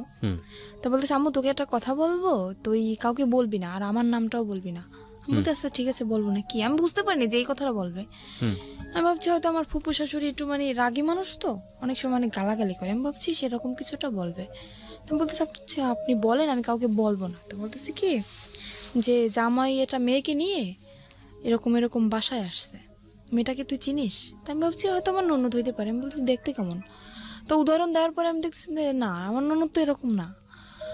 তখন আমি বললাম কি আচ্ছা ঠিক আছে আমি বাসায় যেয়ে দেখবো, বাসায় যেহেতু আসছে আমি বাসায় যেয়ে দেখবো। তো বলতেছে নর্মালি যদি তোর ননদ হইতো তাহলে তো এরকম বসার কথা না, সে মেয়েটা ওর পাশে যে বসতেছে, ওর হাতে হাত রাখতেছে, হেসে হেসে কথা বলতেছে, একসাথে সেলফি তুলতেছে। আমি বলতেছি আচ্ছা আমি বাসায় যেয়ে দেখবো, তুমি বাসায় যাও। তারপরে আমি 5টার সময় ছুটি নিয়ে আমি ওখান থেকে যাই, তারপরে বাসায় যেয়ে ওদেরকে আমি পাই না, ওরা ওখান থেকে চলে যায়। চলে যাওয়ার পরে আমি সেদিন তো পাই না, তারপর আমি কান্না করতেছি। তখন আমার মনের ভিতর কিরকম একটা সন্দেহ জাগছে যে হঠাৎ করে আমার সাথে দেখা না করে চলে গেল, কোন মেয়েকে নিয়ে আসলো। আমি খুব কান্নাকাটি করতেছি আর আমার চোখ একদম ফুলে গেছে কান্না করতে করতে। তখন আমার ফুপু শাশুড়ি বুঝতে পারছে যে হয়তো কিছুটা হয়েছে, আমাকে ডাকলো। ডাকার পর উনি আমাকে পারুল বলে ডাকতো, কারণ ওনার একটা মেয়ে ছিল, ওনার মেয়েটা রোড অ্যাক্সিডেন্টে মারা যায়, সেজন্য আমাকে নিজের মেয়েই মনে করতো। তো ওনার মেয়েটার নাম ছিল পারুল, আমাকে পারুল বলে ডাকতো উনি। তো বলছে পারুল তোর কি হয়েছে? আমি বলছি কিছুই হয় নাই। তো বলতেছে কান্নাকাটি কেন করতেছিস? আমি বলছি কি আপনি সব কিছুই জানেন তাও নাটক কেন করতেছেন? তা বলতেছে কেন, আমি কি করছি, কিসের নাটক করলাম? আমি বললাম আপনার বাসায় যেটা মেয়েকে নিয়ে আসছিল সে মেয়েটা কে? আমার ফুপু সব কিছু জানে, আর ওই যে জিনিসটা ওটাই আমার ফুপু শাশুড়ির হাত ছিল। তারপরে প্রথম বুঝতে পারিনি, তারপরে মানে নিজের ভিতর থেকে চিন্তা ভাবনা করে দেখলাম যে সে যেহেতু জানবে না তাহলে এরকম একটা কাণ্ড কিভাবে ঘটলো, তার বাসায় মেয়েটাকে নিয়ে আসলো। ওর ইচ্ছা ছিল যে আমাকে প্রথমত ওর দেওয়ার ইচ্ছা ছিল না, ওখানে যেখানে আমাকে বিক্রি করা হয়েছে দেওয়ার ইচ্ছা ছিল না। ওর ইচ্ছা ছিল যে মানে ওই মেয়েটাকে ও দেবে ওখানে। তো ওই মেয়েটা রাজি হয় না, মেয়েটা বললো কি ওকে একটা শর্ত দিল যে আমি যাইতে পারি ওই জায়গায়, তুমি যদি আমাকে বিয়ে করো তাহলে আমি যাবো। তারপরে সেখানে ওই মেয়েটাকে নকল রেজিস্ট্রি করে ও বিয়ে করে। এবার সেখান থেকে ওই মেয়েটাকে নকল রেজিস্ট্রি করে বিয়ে করে। বিয়ে করার পরে আমি যখন জানতে পারি যে ওর সাথে বিয়ে হয়ে গেছে, তখন আমি ওখান থেকে বাড়ি চলে যাই। বাড়ি চলে যাওয়ার পরে দেখতেছি ওরা দুজনই বাড়ি। জিজ্ঞেস করলাম কি ব্যাপারে, মেয়েটা কে? আমাকে সেখান থেকে বাড়ি একদম ঢুকতেই দিল না, মানে রুমের ভিতরে ঢুকতেই দিল না। মেয়েটা তো রুমের ভিতরে, ও তো জানে যে বউ আছে, বাড়ি মানে আসতেই আপনার পারে। শ্বশুর বাড়ি? হ্যাঁ আমার শ্বশুর বাড়ি। ও তো কোনো অ্যাকশন নিচ্ছে না, কিন্তু আমি তো পুরো একদম মনে করেন একটা মেয়ের কখনোই চাইবে না যে তার স্বামীর লাইফে অন্যটা মেয়ে আসুক। আমি তো অনেক রাগারাগি করতেছি, চিল্লাপাল্লা করতেছি। ও সেখান থেকে আমাকে নিয়ে গেল একটা হোটেলে। তারপরে সে হোটেলটা আমার একটা আত্মীয়র, সেই হোটেলে নিয়ে যেয়ে আমাকে বললো দেখো এরকম এরকম একটা মেয়েকে ওকে আমি বিয়ে করিনি, ওর সাথে আমার নকল রেজিস্ট্রি, ওর সাথে আমার ঘর সংসার করার ইচ্ছা না, ওকে আমি ছেড়ে দেবো। বলি কেন তুমি এরকম করলা? তুমি তো আমার সাথে এরকম করতে পারবা, কেন করলো? মেয়েটা জীবনটা কেন তুমি নষ্ট করলা? তা বলতেছে ওর বাবা মার অনেক টাকা পয়সা আছে, তো মানে আমাকে লোভ দেখাচ্ছে, ও টাকা লোভ দেখাচ্ছে। ওর বাবা মার অনেক টাকা পয়সা আছে, কিছু টাকা পয়সা নিয়ে আমি ওকে ছেড়ে দেবো। আমি বলতেছি এটা কখনোই হবে না। আমি একটা যেরকম আমার মনে যেরকম কষ্ট হয় আমার স্বামীর জীবনে অন্য কেউ আসলে ঠিক ওরও সেরকম কষ্ট, আমি এটা মানবো না। তারপরে সেখানে ওই মেয়ের যে নানি, ওই মেয়েটার নানি কল করছে ফোনে। আমি ফোনটা রিসিভ করি। আমি বললাম কি মেয়ে যে বিয়ে দিছেন জানেন যে ছেলে কি করে? বলতেছে হ্যাঁ জানি। ছেলে কি করে? বলতেছে ছেলে তো রোলার মেশিন চালায়। বলতেছি সম্পূর্ণ ভুল, ও কোনো কাজ করে না। বলতেছে তুমি কে বলতেছো? আমি বলতেছি আমি ওর বউ। বউ মানি? কিন্তু বউ মানে আপনি জানেন না যে ওর আগে আরও একটা বউ আছে? তো বলছে না তো, ও তো বলছে যে আমি আগে বিয়ে করছিলাম, তার সাথে ডিভোর্স হয়ে গেছে। যে ডিভোর্স হয়ে গেছে তাহলে ও আমার সাথে কেন এখন? তারপরে বললো কি আচ্ছা ই করছে, আমরা থানায় মামলা করব, তুমি থানায় আসো। আমি বলতেছি মামলা করার দরকার হলে আপনারা করেন, ভুল আপনারা করছেন, মামলাটা আপনারাই করবেন, আমি করব না। আপনারা কি করবেন আপনারা নিজেরা ডিসিশন নেন, এর ব্যাপারে আমি কিছু বলবো না আপনাদের। তো ওরা, আমি তো সেখান থেকে আমাকে বললো কি তুমি যেখানে আছো সেখানে যাও, ও মেয়েটাকে আমি কিছুদিনের ভিতরে ছেড়ে দিয়ে আমি তোমার কাছে আসতেছি। আপনি তখন যশোরে? আমি তখন যশোরে না, তখন আমাকে খুলনা একটা হোটেলে নিয়ে যায়। খুলনায়, যশোর খুলনা তো পাশাপাশি জেলা। কত এই কথাগুলো হচ্ছে কোথায়? খুলনায় বসে? হ্যাঁ খুলনায় বসে একটা হোটেলের ভিতরে হচ্ছে। তো আপনাকে যেতে বলছে কোথায়? যেতে বলছে আমি যেখানে চাকরি করি ওখানে আমাকে। সেটা তো যশোরে? হ্যাঁ যশোরে। ওকে। ওখান থেকে আমি যশোরে চলে যাই। চলে যাওয়ার পরে মানে যেটা বললাম আমি বিশ্বাস করলাম আবারও। ওখান থেকে যশোরে চলে যাই, যাওয়ার পরে ও মেয়েটাকে নিয়ে আবার ওই বাসায় আসে। ওই বাসা বলতে আমার ওই যে ফুপুর বাসায় আবার আসে। আপনার আপন ফুপু? না, ফুপুর শাশুড়ি। ফুপুর শাশুড়ি, ওকে। ওনার বাসায় আবারও আসে। আসার পরে আমি সেদিন যখন আমি খবর পাই, ওই খালা আমাকে কল করে, যখনই আমি খবর পাই আমি সাথে সাথে অফিস থেকে বেরোয় চলে আসি। আমি আমার ম্যাডামকেও বলি না যে আমি যাচ্ছি, সেখান থেকে আমি সাথে সাথে বেরিয়ে চলে আসি। আসার পরে ও আমার আসার আধা ঘন্টা আগে বের হয়ে গেছে।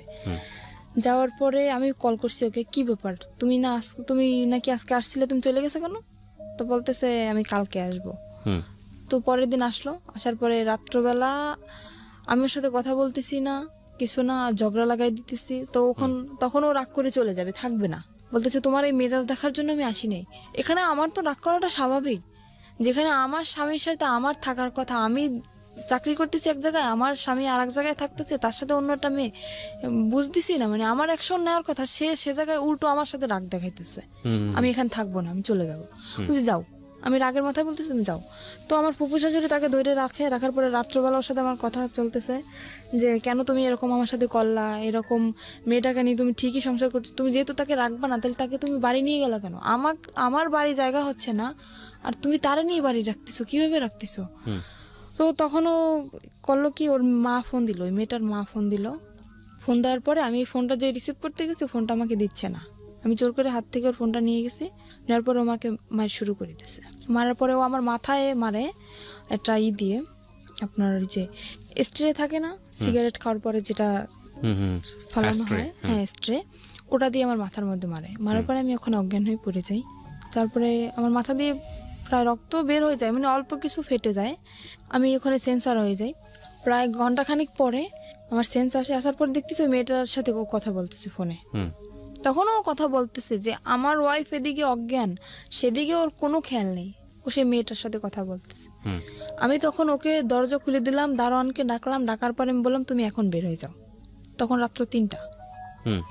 সেখান থেকে বের হয়ে গেল। যাওয়ার পরে 4-5 দিন পরে আবার আসলো। আসার পরে আমাকে বলতেছে কি যে, আমাকে শারমিন বলে ডাকে, শারমিন আমি যা করছি আসলে আমার আসলে অন্যায় হয়েছে। তো ও ওখান থেকে, মানে ওই মেয়েটা যাবে না। আমাকে বললো কি তোমাকে নিয়ে আমি এক জায়গায় বেড়াতে যাব। আমি ওকে আবারও কিন্তু ক্ষমা করে দিলাম, এত অন্যায় করার পরেও। মানে আপনি মেনে নিলেন যে ওই বউ থাকা অবস্থায় আপনি থাকবেন না, তাহলে? ও বলছে মেয়েটা নেই, মেয়েটা কোথায় গেছে? চলে গেছে। ও মেয়েটা চলে গেছে তারপরে? হ্যাঁ, ও বলছে যে মেয়েটা চলে গেছে, আসলে যায় না, মেয়েটা ওর বাড়িতে। ওকে। তারপরে আমাকে বলো তোমাকে নিয়ে আমি এক জায়গায় বেড়াতে যাব। বলছে আচ্ছা ঠিক আছে চলো। তো বলতেছে কালকে তুমি ছুটি নেবা। বলছে আচ্ছা।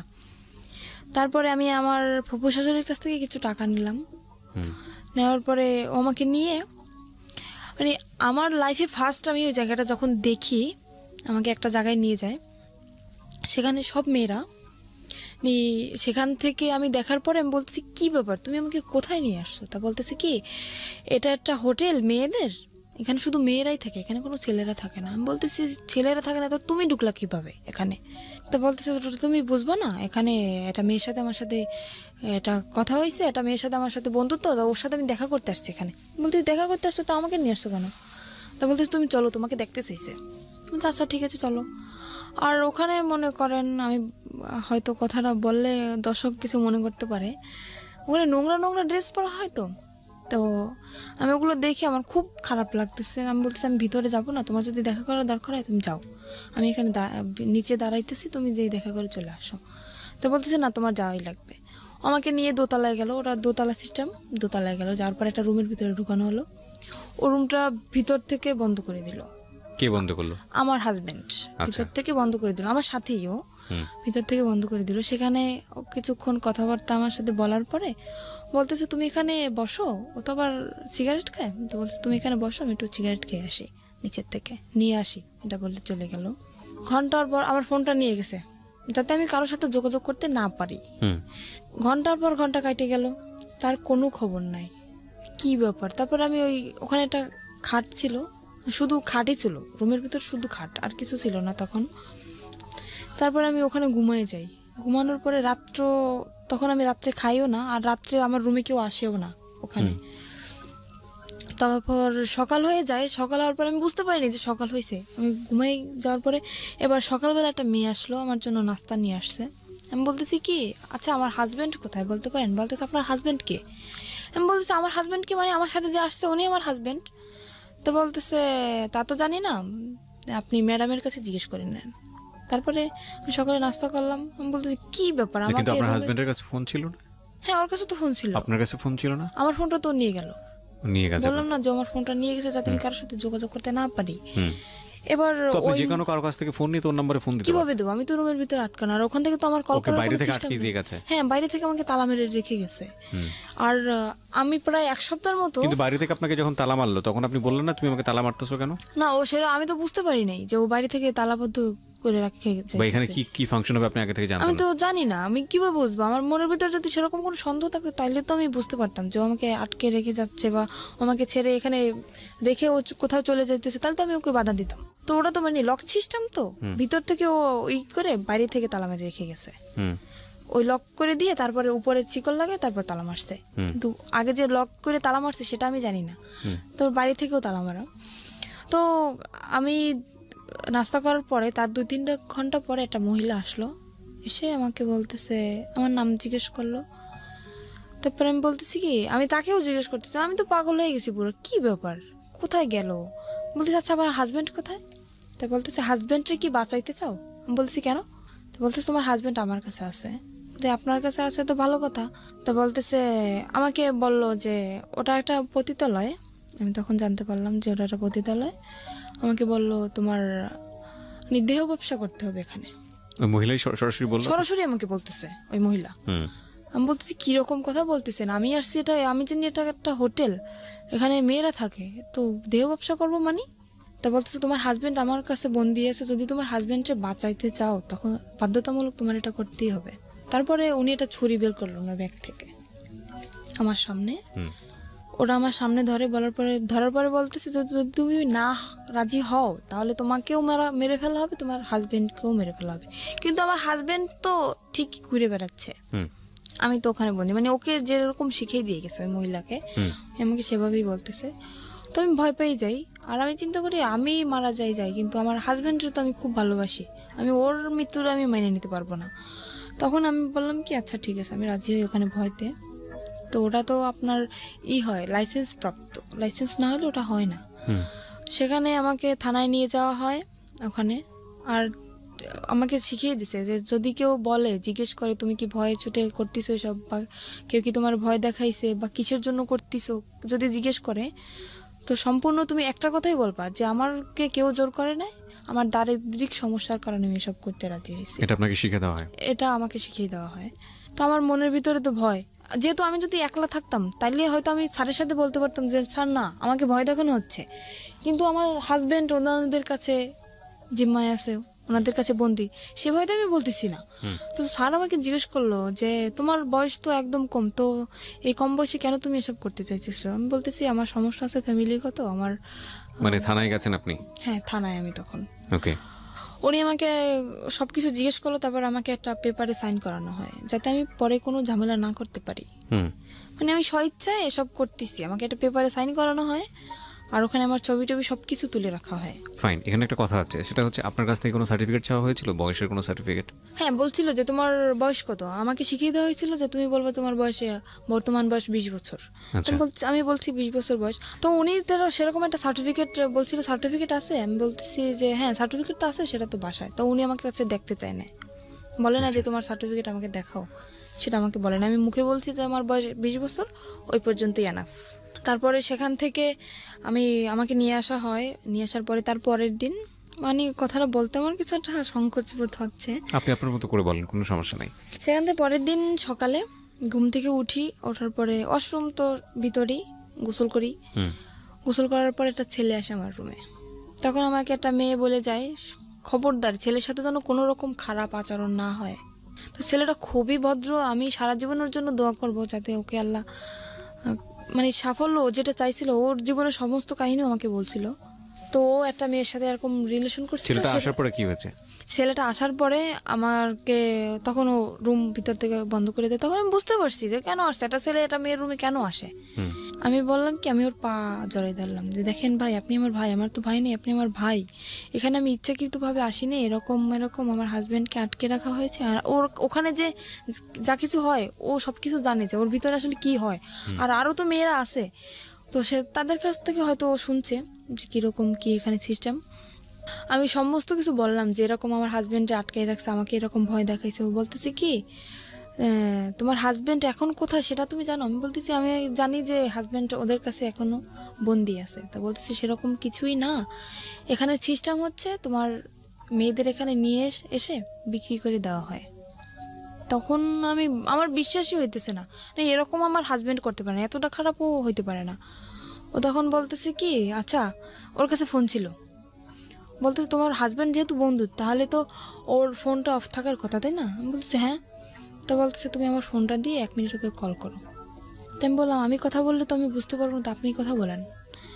তো ফোনটা দেওয়ার পরে ওই মেয়েটা ধরছে ওর ফোনটা, মানে যাকে সে বিয়ে করেছে। যাকে সে বিয়ে করছে সেই মেয়েটা ধরছে। ধরার পরে বলতেছে কি আপনি কে? বলতেছে আপনি কে মানে? আমি তো যার ফোন আমি তার ওয়াইফ।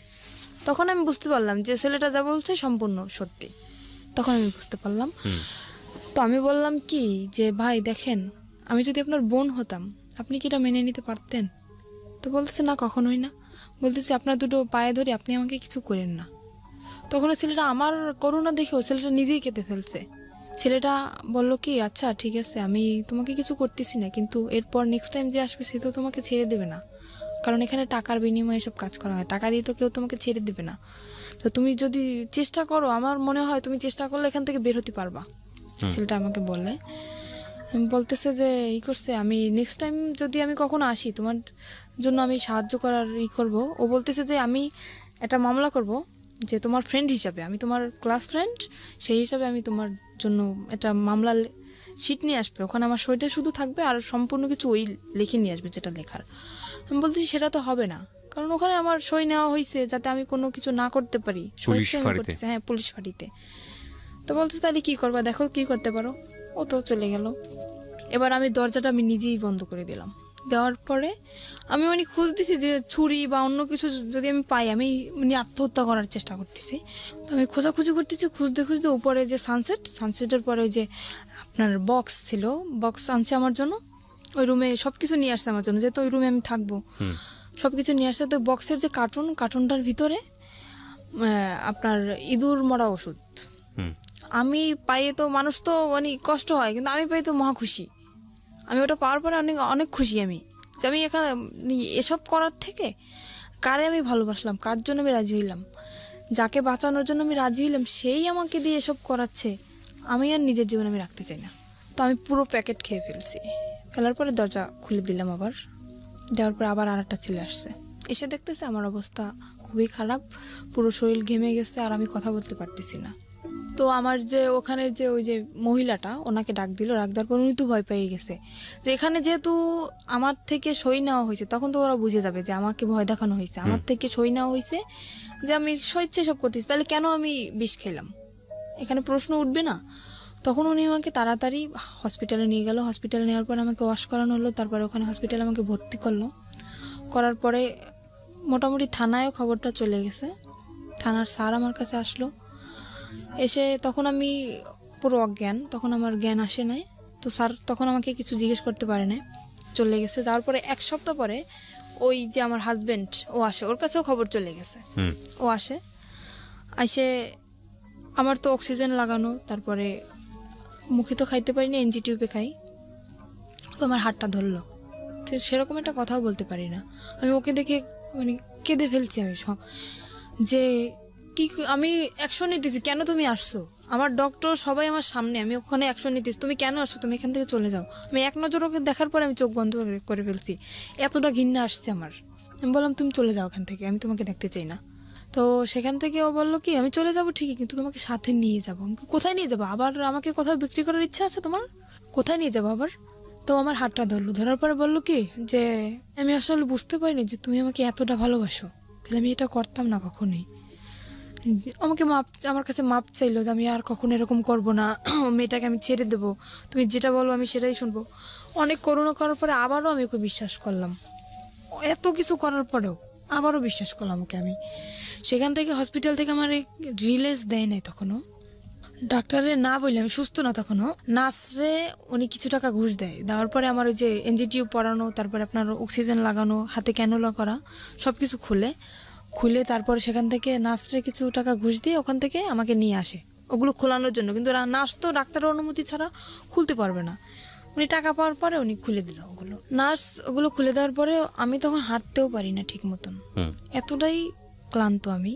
আমাকে নিয়ে তখন সে ঢাকা, আমার একটা ফুপু আছে সেখানে আমাকে নিয়ে আসে, আমার আপন ফুপু, সেখানে আমাকে নিয়ে আসে। আর বাড়ি তো গেলে তো যদি এই সমস্ত কথা শোনে তাইলে তো মনে করেন ওরে তো মারবে, সাথে আমিও মার খাবো, যে এত কিছু তাও তারপরও কেন আমি মেনে নিলাম। আমি বাড়ি গেলাম না, আমার সে ফুপুর কাছে গেলাম, যার পরে ওখানে আমি 1 মাস পর্যন্ত থাকলাম। থাকার পরে ও বললো কি, দেখো আমি তো কাপড় চোপড় কিছুই নিয়ে আসি না, আমার কাপড় চোপড় তো সব কিছু বাড়িতে, তা তুমি এখানে থাকো, মানে আমাদের ওখানে চাকরি বাকরি নেওয়ার কথা, তো আমি সুস্থ হবো তারপরে চাকরি নেব। বললো আমি বাড়ি থেকে আমি কাপড়গুলো নিয়ে আসি আমার, এই বলেও বাড়ি চলে গেল। যাওয়ার পরে ও যেদিন যাবে তার পরের দিন আসার কথা, আসতেছে না। তারপরে আমি বললাম কি ব্যাপার, তোমার আসার কথা, তুমি কেন আসতেছো না? সে ওখান থেকে এসে চলে গেছে, সেই শ্বশুর বাড়ি চলে গেছে, ওর যে সেই শ্বশুর বাড়ি চলে গেছে। ফোন করলে মাঝে মাঝে ওই মেয়েটা ধরে। তারপরে আমি বুঝতে পারলাম আস্তে আস্তে, অনেক কান্নাকাটি করছি, অনেক রিকোয়েস্ট করছি তুমি আমাকে নিয়ে যাও নিয়ে যাও। সেখান থেকে আমার আব্বু আম্মু যখন জানতে পারি আমি ওখানে, আমাকে নিয়ে যায়। নিয়ে যাওয়ার পরে ওই যে মহিলা, ওই মহিলাকে নাম্বার দিয়ে দেয়, আমার আম্মুর নাম্বার দিয়ে দেয়। কিসের জন্য জানেন? যাতে আমি আমার বাড়িতেও জায়গা না পাই, আর ওর কাছেও যাতে আমি না যেতে পারি। ও ওর বাড়িতে সম্পূর্ণ সবাইকে জানাই দিছে যে আমি এসব করি, আমি বিয়ের আগে এসব করতাম, ও জানতে পারছে, সেজন্য ও আমাকে ডিভোর্স দিতে চায়। আসলে তো কিছুই না সেরকম, ও নিজে করছে এগুলা। এটা বলার পরে আমার আম্মুর কাছে ওই মহিলা ফোন করে, করার পরে ওই ফোনটা আমার আব্বু ধরে। ধরার পরে ওই সম্পূর্ণ কথা মানে বানাই বানাই যা বলার সব বলছে, যে আপনার মেয়ে এতদিন শ্বশুরবাড়ি ছিল না, আমার এখানে ছিল, এসব করতো। আর এসব কথা শোনার পরে আমার আব্বু তো সবাইকে বলে দিল। মানে এই ফোনটা কে ধরেছে?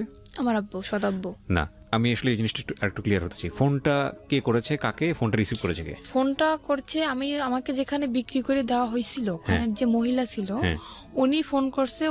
উনি ফোন নাম্বারটা নিছে আমার হাজবেন্ডের কাছ থেকে। কাকে করেছে ফোনটা? ফোনটা করছে আমার আম্মুর ফোনে, কিন্তু ফোনটা রিসিভ করছে আমার যে আব্বু। মানে তখন তো আপনার আম্মুর বিয়ে হয়েছে একটা। হ্যাঁ, তখন আর একটা বিয়ে ফোন হয়েছে। করে ওই ভদ্র মহিলা, মানে হোটেলের যিনি ইনচার্জ ছিলেন ওইসব কাজের, ওই ভদ্র মহিলা ফোন করে আপনার মাকে বলেছে যে আপনার, আমার মাকে না, আমার সৎ যে আব্বু, মানে আলটিমেটলি আপনার মাকে ফোন করার জন্য বলেছিল, কিন্তু আপনার সৎ বাবা রিসিভ করেছে। সৎ বাবাকে বলেছে যে এই সব কাজ করেছে আপনার মেয়ে এখানে।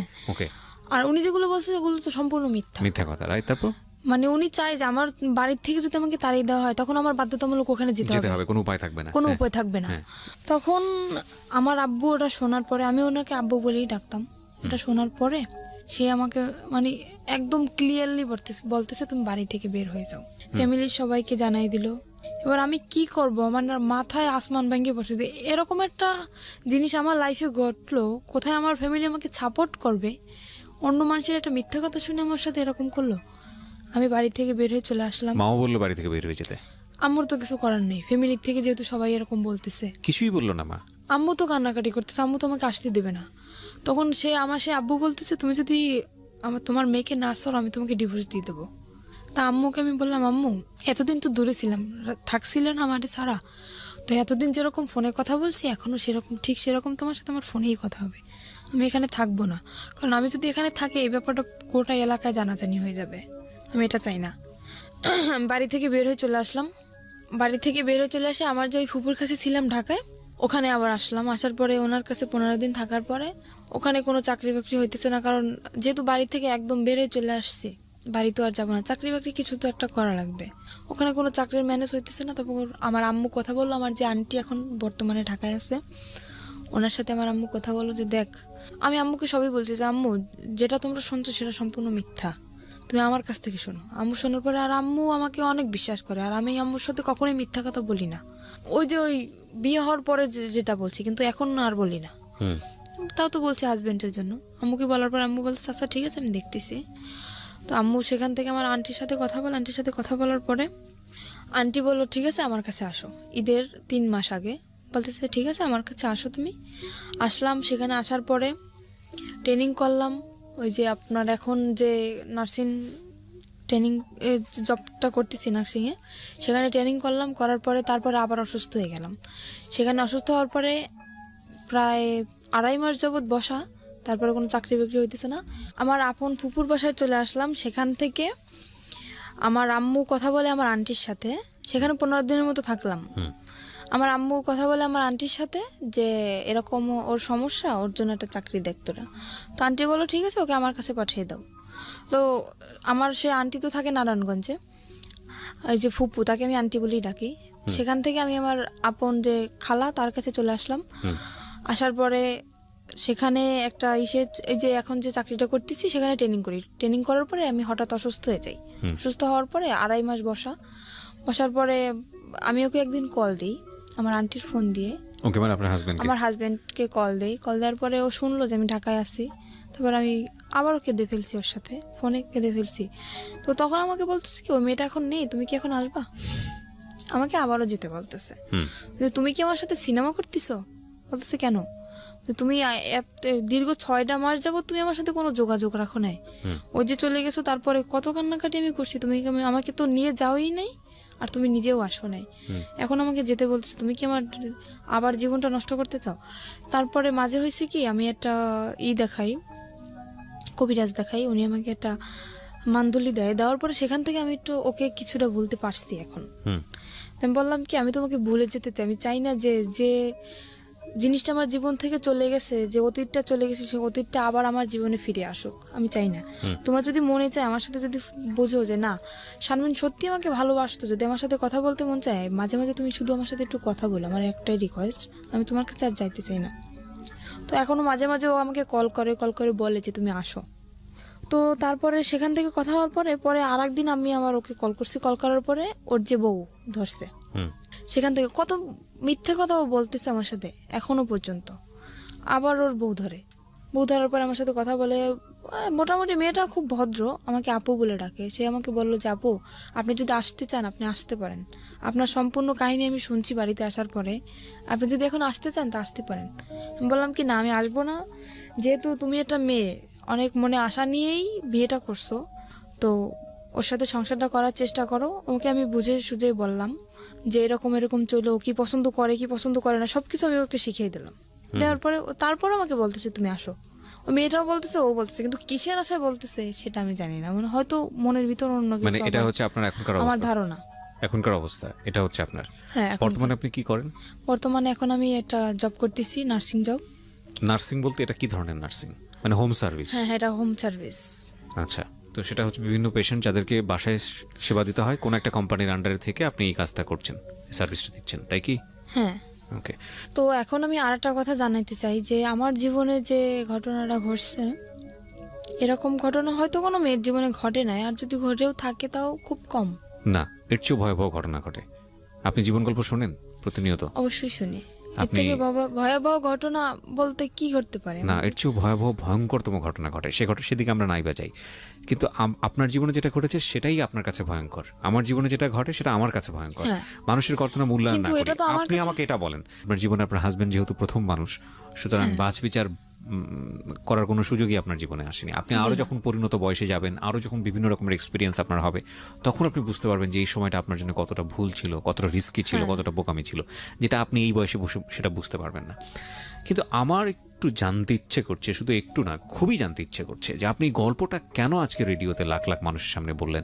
ইউটিউবে আপনার এই গল্পটা যাচ্ছে খুব ছোট করে, লাখ লাখ মানুষ আপনাকে দেখছে, আপনি স্বেচ্ছায় নিজেকে দেখার অনুমতি দিয়েছেন, তো এগুলো আপনি কেন বলতে গেলেন? এটা আমি বললাম যে একটা ছেলে কতটা নিচে নামলে এরকম একটা জঘন্য কাজ করতে পারে সেটা জানানোর জন্য, যে একটা ছেলে কেন এরকম করে, একটা মেয়ের সাথে কেন করে, তার অন্যায় কি?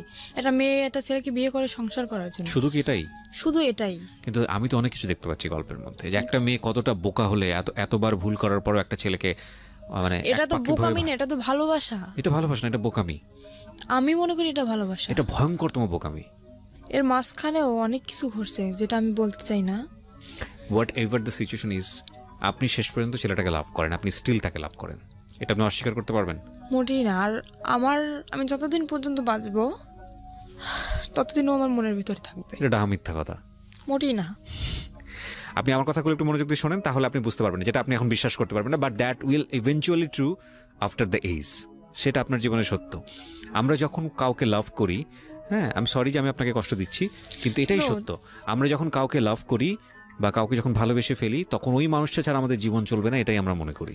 বাট এটা যে চরমতম মিথ্যা কথা এবং এটা যে আসলে সত্য না, না এটা আমি এখন মনে করতেছি, জীবনটা কারোর জন্য কখনো থেমে থাকে না। না আপনি যে বললেন না যে একটু আগে যে আপনি তাকে ভালোবাসাটা আমার মনের ভিতরে থাকবে, আমি সেটা বলছি। থাকবে না আপনার ভালোবাসা? অবশ্যই থাকবে, ডেফিনেটলি থাকবে না। কিভাবে থাকবে না বলেন? এবং এটার অ্যান্সার আপনি এখন আমাকে মনে করে নেন যে আমি যেটা বলছি সেটা হচ্ছে, আমি যেটা বলছি সেটা মিথ্যা কথাই, কথা আপনি এটাই মনে করবেন। কিন্তু আপনি একটা সময় গিয়ে মনে করবেন যে না, আমি যেটা বলেছিলাম আজকের অনুষ্ঠানে ডকুমেন্টস থাকবে, তো আপনি দেখবেন আপনি যখন পরিণত বয়স, এই ইউটিউবে এটা থেকে যাবে, ইউটিউবে আপনি আরও 5 বছর পর 10 বছর পরে গিয়ে বলবেন যে কিবরিয়া ভাই এই কথাটা বলেছিল অনুষ্ঠানে এবং এটাই সত্য। আপনাকে আমি আরও 10 বছর পর ইনভাইট করবো এই অনুষ্ঠানে, আমি যদি করি, আমি আপনাকে ইনভাইট করবো এবং আমার যে কথাটা ছিল যে এটা থাকবে না, শুধু ঘেন্নাটুকু থাকবে, ভালোবাসা থাকবে না। এবং এই ফিলটাই থাকবে আজ থেকে 5 বছর পর, 10 বছর পরে। আমি যেটা বলতে চাচ্ছি যে আপনার ওই পরিণত বয়সটা নাই, ম্যাচুরিটিটা নাই। নইলে একটা মানুষ আপনাকে মৃত্যুর মুখে ঠেলে দিয়েছে, একটা মানুষ, নারীর সতীত্ব যেটা, এটা আমাদের সমাজে মনে করা হয় একটা নারীর সতীত্ব না থাকলে আর কিছুই নাই। আমাদের সমাজ, আমাদের সামাজিকতা এটাই, খুবই ভঙ্গুর একটা মানসিকতা, এবং সেই জায়গাটায় ফেলে দিয়েছে। আপনি যে ধরনের অর্থনৈতিক, আমি যদি আরও সহজ করে বলি, যেই ধরনের ক্লাস মেনটেন করেন বা যেই ধরনের আর্থিক অবস্থার মধ্যে বসবাস করেন, এটা আমরা ধরে নিই আমাদের একেবারে সমাজের প্রান্তিক পর্যায়ের এক মানে মানুষ যারা দিনে দিন খাওয়ার মতো অবস্থা, এইরকম একটা পরিবারে আপনি বড় হয়েছেন, না আছে বাবার সাপোর্ট, না আছে মার সাপোর্ট, হ্যাঁ, এরকম একটা অবস্থা। সেই রকম একটা অবস্থায় থেকে এরকম একটা আন্ডার এজ একটা মেয়ে একটা ছেলেকে লাভ করে বিয়ে করেছে, লাভ করে তো বিয়ে করেনি, একটা বিয়ে দেওয়া হয়েছে এবং বিয়ের পরে লাভ করেছে। তো এইটা 21 বছরের আপনার যে ছেলেটা, আপনি যদি যে কথা বলেছেন এখানে সেগুলো যদি সত্য হয়ে থাকে, আমি তার নাম পর্যন্ত জানতে চাইনি, আমি জানতে চাইও না, আপনি যা বলেছেন এখানে সেগুলো যদি সত্য হয়ে থাকে, 21 বছরের এই ছেলেটাকে এটা খুব ভালো করে বুঝতো এবং সেই ইকুয়েশনগুলো খুব ঠান্ডা মাথায় করেছে যে ওকে যদি আমি এই জায়গাটায় ফেলে দেই, আমাকে বলার কেউ নাই। দেখেন আমি একটা সহজ এক্সাম্পল দিই, আপনাকে এভাবে কেউ কখনো বলেছে কিনা। ও কিন্তু ভয় পায়, ওর চাচা, আপনার চাচা শ্বশুর যে কদিন বেঁচে ছিল, ছোট চাচা শ্বশুর, ও কিন্তু খারাপ ব্যবহার করেনি আপনার সঙ্গে। তার মানে ওর যদি কেউ গাইড করার থাকতো, ওকে যদি কেউ শাসন করার থাকতো, এবং আপনার ফ্যামিলিতে যদি এরকম গার্ডস থাকতো যে না আপনার বাবা ওর একদম মানে সহজ বাংলা যেটা গ্রাম্য ভাষা যেটা বলে টুটি ছিঁড়ে ফেলবে, এরকম যদি কোনো অন্যায় হয় তার মেয়ের প্রতি, ও জীবনও আপনাকে নিয়ে এতটা সাহস করতো না। অবশ্যই, রাইট? সো যেদিন আপনার ওকে শাসন করার মানুষটা মারা গেছে, সেই রাতের থেকেই কিন্তু ওর উলটপালট আচরণ শুরু হয়েছে। রাইট? তো এই জিনিসটাও খুব সুন্দর করে ইকুয়েশন করে করেছে, কোনটা যোগ করলে যোগ হবে, কোনটা বিয়োগ করলে বিয়োগ হবে। ওর একটা দিক ছিল কি, আমি যখন যতই আমি রাগারাগি করতাম না কেন, ও কোনো কথা বলতো না, একদম চুপচাপ থাকতো, কিন্তু খুব মানে খুব ঠান্ডা মাথায় কাজ করতো। হ্যাঁ, আপনার কথাটা একদম রাইট। আমি এখন যেটা বলবো আরো অনেক কিছু বের হবে, রাইট? কিন্তু আমি আপনাকে মূলত, আপনি যে কথাটা বললেন না যে ছেলেদেরকে বিশ্বাস করার জায়গাটা, এটা আপনার বয়সের ফিল। এখানে আরো অনেকগুলো বিষয় আছে। আপনার ইমোশনের জায়গাটা থেকে আপনি এত কিছুর পরেও ওই ছেলেটাকে ভালোবাসেন, সেটা আপনার বয়সের কারণেই। আমি এটা বলতে চাচ্ছি, এটাও একটা ভয়ানক রকমের ভুল। লাভ জিনিসটা কি জানেন? লাভ জিনিসটা হচ্ছে উইথ রেসপেক্ট। লাভ জিনিসটা ওয়ান সাইডেড না, এটা একটা সময়ের প্রেক্ষাপটে হতে পারে। হ্যাঁ, আপনি কাউকে ভালোবাসলেন, ঠিক আছে, সে মানুষটা আপনাকে ভালোবাসে না, আপনি সারাটা জীবন তাকে পাগলের মতো ভালোবেসে যাবেন, আপনার জীবনে কেউ আসবে না। দ্যাট ক্যান বি লাইক একটা খুব অল্প সময়, খুব অল্প কিছু, হয়তো লাখে একজন মানুষ, কোটিতে একজন মানুষ, দে আর ডিফারেন্ট। অ্যান্ড এক্সেপশনের জায়গাটা কখনো এক্সাম্পল হতে পারে না। কিন্তু আমরা যারা মোস্ট কমন মানুষ, কমন পিপল যারা, তাদের লাইফে কিন্তু এই ঘটনাটা মানে কম আর বেশি এরকম। আপনার লাইফে এখন পর্যন্ত ওকে রিপ্লেস করার মতো মানুষ আসেনি বলেই আপনার কাছে এখন পর্যন্ত মনে হচ্ছে যে না, ওই মানুষটাই অসাধারণ মানুষ। কিন্তু যখন অন্য কেউ চলে আসবে যাকে ভালোবেসে ফেলবেন, তখন মনে হবে যে না, জীবনে অনেক বড় একটা ভুল। এখানে আমার একটা কথা, কিন্তু হয়তো আপনি এসেছে অনেক, কিন্তু আপনার মনে হয়তো ঘন্টা নাড়াতে পারেনি, আপনার মনের ঘন্টাটা বাজেনি, আপনি সেটা বলতে, ঘন্টাটা কোনোদিন বাজবেও না। আর এই ঘটনা আমার সাথে ঘটার পরে আমি কোনো ছেলেকে বিশ্বাস করি না। হ্যাঁ, সেটা একটা অন্য অ্যাঙ্গেল, যে কাউকে আমি বিশ্বাস করি না সেটা একটা অন্য বিষয়। কিন্তু মনের ঘন্টাটা বাজবে না, সেটার পেছনের কারণ যদি ওই হয়ে থাকে যে না, ওকেই আমি ভালোবেসে যাব, তাহলে আমি সেটা বিশ্বাস করি না। দেখেন, আপনার জায়গাটা আপনার মতো, আমি রেসপেক্ট করি, কিন্তু আমি যেটা বলছি সেগুলো সবই অভিজ্ঞতার আলোকে, এই অনুষ্ঠান করার অভিজ্ঞতার আলোকে, নিজের জীবনের অভিজ্ঞতার আলোকে, সব কিছু জায়গাটা থেকে আমি আপনাকে বলছি this is not true. Because 16 বছরের জীবন কিছুই না একটা 60 বছরের জীবনের কাছে, কিছুই না। এখন আমি বলতেছি, এবং আপনার 60 বছরে গিয়ে, আপনার 50 বছরে গিয়ে জীবন গল্পটা এমন দাঁড়াবে যে 16 বছর নিয়ে আপনার বলার সময়ই নাই, এমনও হতে পারে। সেটাই, রাইট? সো আমি আপনাকে জাস্ট একটা জিনিসই বলবো যে 16 বছরের টিনেজ যারা আছো, লাভ আসুক বা যেটাই হোক না কেন, যে ঘটনার প্রেক্ষাপটে আসুক না কেন, ওই মানুষটার যদি তোমার প্রতি কেয়ারিংটা না থাকে, ওই মানুষটার যদি তোমাকে নিয়ে ফিউচার প্ল্যান না থাকে, ওই মানুষটার যদি তোমার প্রতি রেসপেক্ট না থাকে, সম্মান বোধটুকু না থাকে, তাহলে তাকে নিয়ে বারবার ভাবো, ভালোবেসে যাও, কিন্তু তাকে নিয়ে সংসার করার স্বপ্ন দেখো না, তাকে নিয়ে অন্তত জীবনের সামনের দিকে স্টেপ নেওয়ার স্বপ্ন দেখো না। কারণ শুধু লাভ দিয়ে সংসার করা যায় না, শুধু প্রেম দিয়ে স্টেপ সামনের দিকে নেওয়া যায় না, কারণ ওই মানুষটাকে অন্যরকম মানুষ হতে হয়, সেখানে অনেক কিছুর হিসাব নিকাশ ব্যাপার থাকে। এই কথাগুলো এত বেশি কমন এবং এত বেশি আমি বলেছি জীবন গল্পে, আমি জানি না মানে অনেকে হয়তো শুনতে শুনতে মুখস্থ হয়ে গেছে আমার এই কথাগুলো। তো আমি আপনাকে বলবো যে আপনি যেহেতু রাইট নাও একটা জব করেন, you are lucky in that sense, কিন্তু লেখাপড়াটা কন্টিনিউ করাটা উচিত।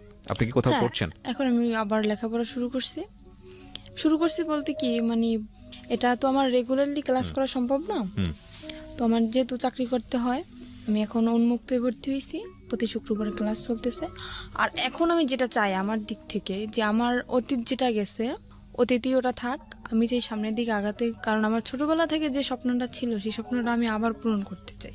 কি স্বপ্ন ছিল? আমার ছোটবেলা থেকে স্বপ্ন ছিল আমি একটা পুলিশের চাকরি করব। বিউটিফুল। সেটা আমি আবার এগিয়ে যেতে চাই। আর মাঝখানে হয়তো 2টা বছরে আমার জীবনে অনেক কিছু ঘটে গেছে, সেগুলো আমি মনে রাখতে চাই না। আর এর পিছনে আমি একটা মানুষের সাপোর্ট পাইছি, আমি একটা কথা বলতে পারি, একটা মানুষের সাপোর্ট আমি সব সময়ের জন্য পাইছি। পৃথিবীতে যদি আপন বলতে কেউ থাকে সে হচ্ছে মা, তাছাড়া কিন্তু আমি কারোর সাপোর্টই পাইনি। আর আমি আমার আম্মুকে বলি যে আমার আম্মু যেহেতু এখন অন্যের ঘরে, আমার আম্মুকে বলি আমি আম্মু সারা জীবন সুখে থাক, আমার খোঁজ নেওয়ার দরকার নেই, কিন্তু আমার আম্মু সারা জীবন সুখে থাক, আমি এটাই চাই। আমার আম্মু আমাকে অনেক অনেক সাপোর্ট করছে। আজকে এই যে এখন আবার কন্টিনিউ লেখাপড়াটা আবার চালাইতেছি। আপনি ওপেন ইউনিভার্সিটিতে পড়ছেন এখন, উন্মুক্ত বিশ্ববিদ্যালয়ে পড়ছেন? হ্যাঁ। আচ্ছা, উন্মুক্ত বিশ্ববিদ্যালয়ে আপনি কি দেবেন? এসএসসি দেবেন? জি না, আমি তো এখন 9-এ ভর্তিছি। আবার 9-এ ভর্তি, ওখান থেকে তো এসএসসি দেবেন? হ্যাঁ, ওখান থেকে এসএসসি দেবেন, এবং পাশাপাশি আপনি একটা জবও করছেন মোটামুটি একটা হ্যান্ডসাম স্যালারিতে। আপনার জবের ধরনটা আমি নাইবা এখানে এক্সপোজ করলাম, সেটা হয়তো আপনার কাজের ক্ষেত্রে একটু সমস্যা হতে পারে, but it's a different case. এবং আমি মনে করি যে এত কিছুর পরেও একটা মেয়ে জব করছে, পাশাপাশি পড়াশোনা করছে এবং স্বপ্ন দেখছে, তার মানে ইউ আর লাকি। আপনি বললেন না একটু আগে যে আপনার চেয়েও কষ্টের জীবন গল্প থাকে কিনা, আপনার চেয়েও ভয়ঙ্করতম কষ্টের জীবন গল্প থাকে, এবং কেউ কেউ হয়তো এই স্টেজে এসে শেষ হয়ে যায়, কেউ কেউ হয়তো হোটেলের ওই শিকলটা খুলতে পারে না, সেখানেই সারাটা জীবন শেষ হয়ে যায়। হ্যাঁ, কেউ কেউ হয়তো ওই যে ইঁদুর মারা বিষ যেটা আপনি খেয়েছিলেন ওখানেই হয়তো জীবনটা শেষ হয়ে যায়। সুতরাং আপনি লাকি যে অনেক অনেক দিক থেকে আপনি সার্ভাইভ করে সামনের দিকে এগিয়ে গেছেন, এবং আমি মনে করি আপনি যেটা স্বপ্ন দেখেন সেটা ভবিষ্যতে আপনার কাছে হয়তো আসবে। তবে আপনার জীবনের সবচেয়ে ভয়ঙ্করতম জায়গা যেটা আপনার সঙ্গে এখনো স্টে করে, সেটা হচ্ছে আপনি এখনো, যদি আপনার কথা সত্যি হয় তাহলে আমি তাকে এভাবেই বলতে চাই, স্টুপিডটাকে আপনি এখন লাভ করেন। দ্যাট ইজ দ্য বিগেস্ট মানে ভয়ের জায়গা আর কি। সো প্রিয় শ্রোতা, থ্যাংক ইউ সো মাচ। যারা আজকে এই অনুষ্ঠানটা শুনলেন তাদেরকে আমি ধন্যবাদ জানাতে চাই, এবং একই সাথে ধন্যবাদ জানাতে চাই যারা এই অনুষ্ঠানটা নিয়মিত শোনেন। আমি সব বেলায় এসে শেষ করতে চাই, একেবারে শেষের দিকে এসে যে কথাটা বলতে চাই, প্রত্যেকটা স্টোরি কোনো না কোনো মেসেজ আমাদেরকে দেয়। আজকে 16 বছরের এই সাথী যে গল্পটা নিয়ে আমাদের এখানে উপস্থাপন করলেন, আমরা বিশ্বাস করি প্রথম ভুলটা করেছিলেন তার মা। ওই বয়সে যদি তাকে বিয়েটা না দিতেন তাহলে আজকে সাথীর গল্পটা এরকম হতো না। একটু সাপোর্ট করলে হয়তো সাথীর যে স্বপ্নটা ছিল, যেটা এখনও সে দেখতে চায় যে বাংলাদেশ পুলিশ এসে কাজ করতে চায়, সেই স্বপ্নটা হয়তো তার পূরণ করাটা খুব সহজ হতো। তবুও যে কথাটা বলেই শেষ করব সেটা হলো, স্বপ্নবিহীন মানুষ থাকতে পারে না, প্রত্যেকটা মানুষ বাস করে তার স্বপ্ন নিয়ে। তো সেই জায়গাটি থেকে সাথী যেহেতু স্বপ্ন দেখে, সুতরাং সাথীর ভবিষ্যৎ সুন্দর হোক, সেই শুভকামনা দিয়ে শেষ করছি। থ্যাংক ইউ সো মাচ আমাদের সঙ্গে থাকার জন্য। জীবন গল্প